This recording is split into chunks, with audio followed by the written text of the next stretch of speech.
Em 15 de abril de 1912, afundou o Titanic, o maior navio do mundo até então, ceifando mais de 1.500 vidas e chocando o mundo. Conheça toda a verdade sobre a história do gigantesco transatlântico aqui no canal 4 Minutos para Conhecer.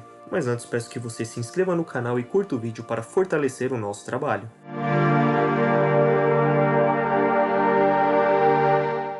Olá, seja bem-vindo ao canal 4 Minutos para Conhecer, o canal que lhe apresenta curiosidades e fatos, desta vez não tão curto, para sua diversão com conhecimento. Sou o Nicolas e vamos apresentar no vídeo de hoje Titanic, o navio inafundável.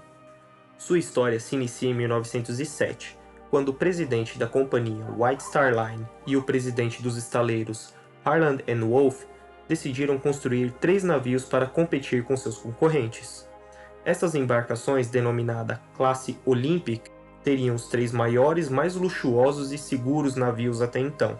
Seus nomes foram definidos como Olympic, Titanic e Gigantic. A ideia final para a construção dos navios foi concluída em 1908, com os materiais e suprimentos necessários já encomendados pelo estaleiro responsável. O Olympic e o Titanic seriam montados lado a lado. Havia um guindaste especial com 70 metros de altura, onde foram iniciados trabalhos no Olympic, em 16 de dezembro de 1908, com o seu casco recebendo o número 400.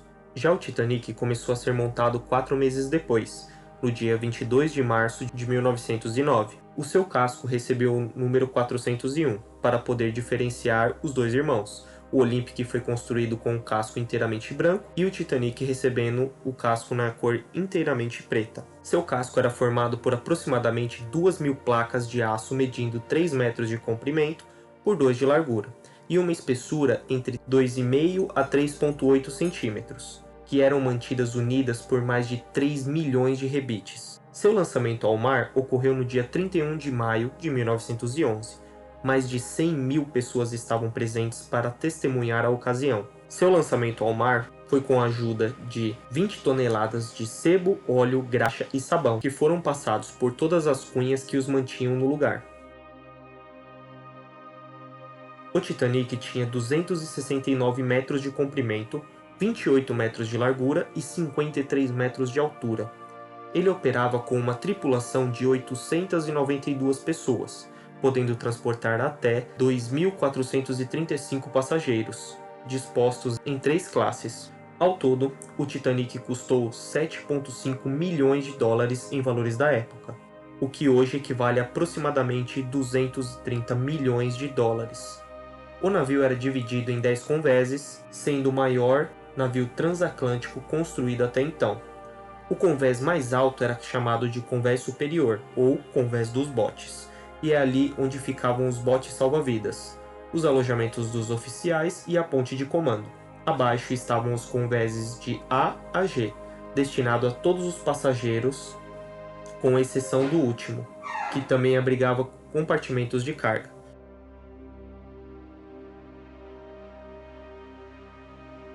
O Titanic fornecia aos seus passageiros as instalações mais luxuosas e confortáveis do que qualquer outro navio contemporâneo. A primeira classe incluía um ginásio com equipamentos modernos para a época, uma quadra de squash, sala para fumar decorada com uma lareira e pinturas, restaurantes à la carte, 2 cafés decorados com palmeiras, piscinas cobertas, sala de leitura, vitrais e convéses para passeio coberto. Suas cabines eram igualmente luxuosas, com algumas tendo até casas de banho particulares.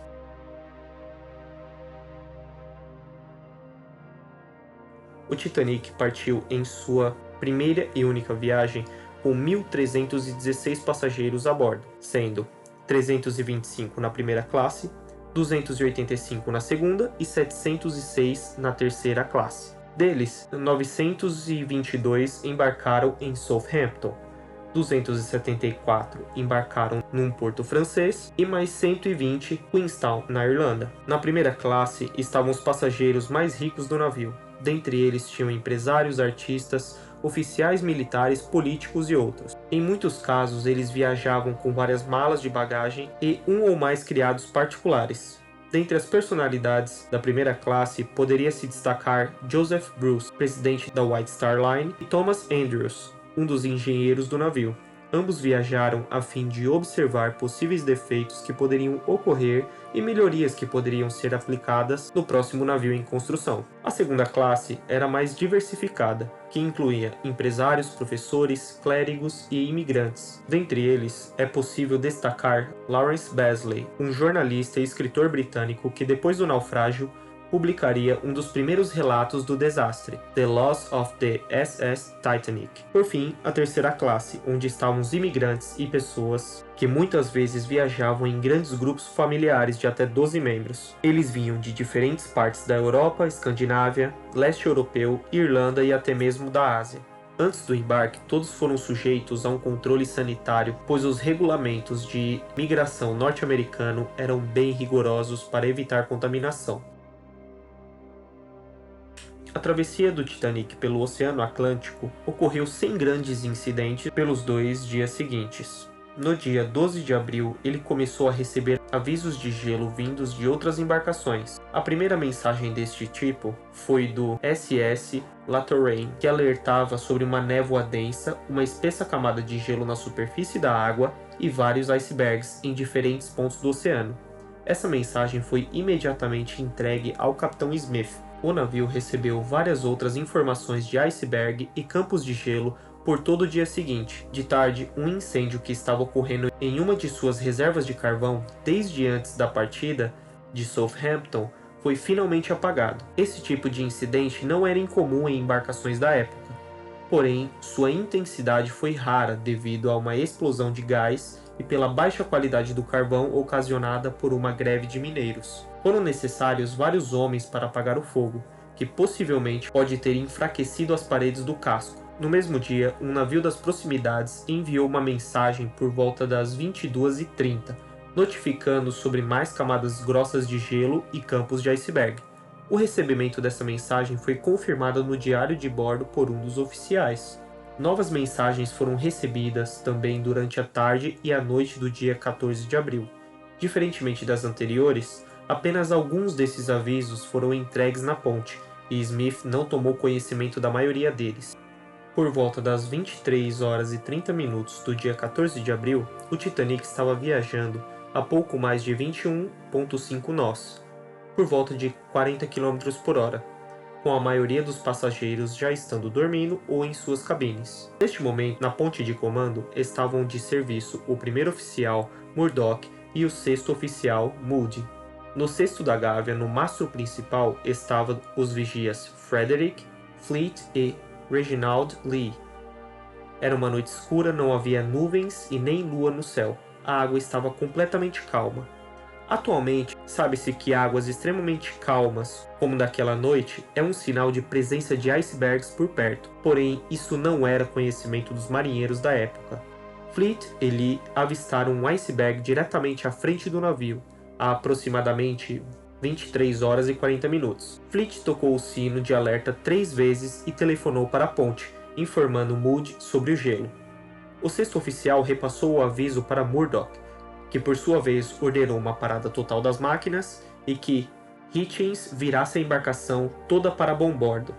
Houve um atraso antes que quaisquer uma das ordens pudesse entrar em efeito. O mecanismo de manobra demorava até 30 segundos para mover o leme do Titanic, enquanto parar os motores também era uma tarefa que precisava de muito tempo para poder ser realizada. O Titanic começou a virar quase 40 segundos depois. Porém, isso não foi o suficiente. O iceberg colidiu com o lado estibordo do navio, arranhando seu casco abaixo da linha d'água e fazendo com que pedaços de gelo caíssem nos convéses dianteiros. Murdoch ordenou uma virada para estibordo a fim de mudar o curso da polpa e dessa forma evitar que o gelo danificasse toda a extensão do navio. O capitão ordenou que todas as máquinas fossem desligadas e mandou chamar Thomas Andrew a fim de investigar as avarias. O Titanic já começava a inclinar apenas alguns minutos após a colisão. Smith e Andrews foram para os convéses inferiores investigar os danos, descobrindo que os depósitos de carga das salas de correio da quadra de squash já estavam inundados, enquanto a sala de caldeiras número 6 já tinha mais de 4 metros de água. e a sala número 5 também já começava a ser inundada. Estima-se que aproximadamente 7 toneladas de água entravam no navio por segundo, 15 vezes mais rápido do que as bombas eram capazes de expelir. Em apenas 45 minutos, mais de 13 mil toneladas de água já tinham entrado na embarcação. Andrews logo percebeu que o Titanic estava condenado. O impacto do iceberg havia entortado as placas de aço do casco e causou 6 pequenas aberturas. As placas na parte central do navio eram mantidas unidas por 3 fileiras de rebites feitos de aço carbono. Porém, as placas da proa e polpa ficavam presas por 2 linhas de rebites feitas com ferro forjado, que, segundo os especialistas, estavam no limite da tensão antes mesmo da colisão. Acima da linha d'água havia pouquíssimos sinais da colisão. Os comissários do salão de jantar da primeira classe haviam sentido um tremor, que eles pensaram poder ter sido causado pela quebra de uma das lâminas da hélice. Muitos passageiros da primeira e segunda classe sentiram uma batida ou um tremor, porém não sabiam dizer do que se tratava. Aqueles que estavam nos convéses inferiores, principalmente tripulantes e passageiros da terceira classe, perto do local da colisão, sentiram o impacto da batida bem mais diretamente.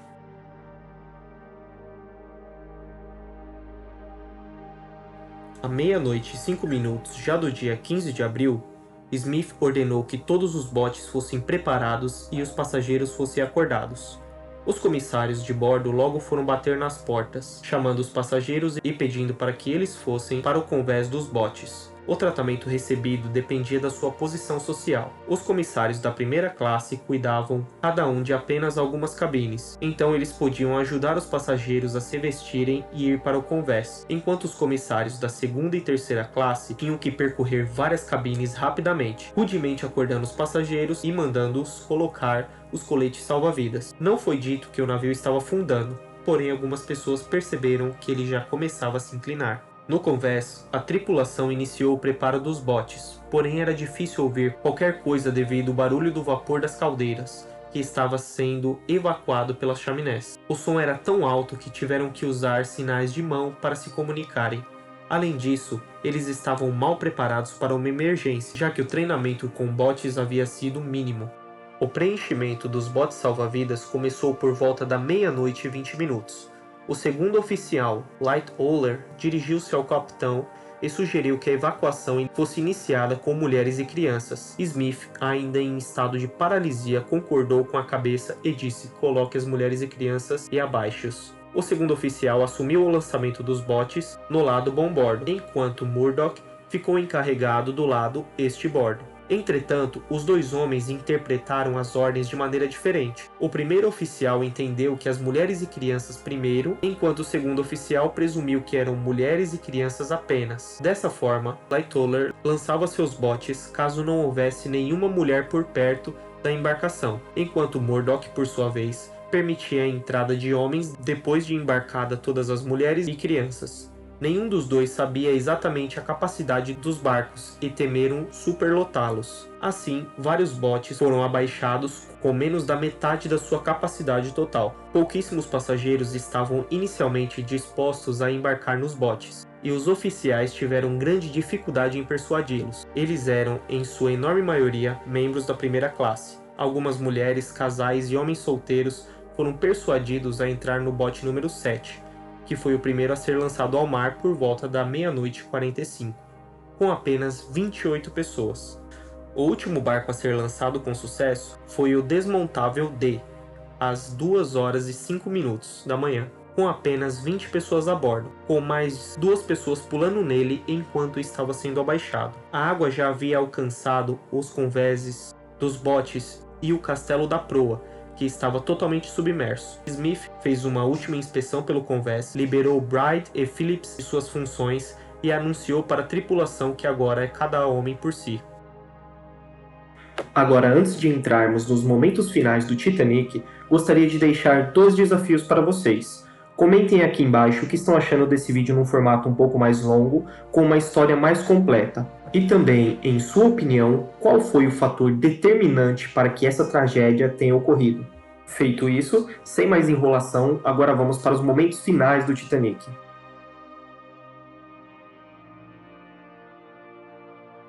O ângulo do Titanic começou a aumentar rapidamente por volta das 2 horas e 15 minutos, já que a água estava entrando nas partes inferiores intactas através das escotilhas abertas. O aumento súbito do ângulo criou uma onda que varreu a parte dianteira do convés dos botes, jogando várias pessoas na água. A polpa do navio se ergueu no ar enquanto a proa ficou totalmente submersa.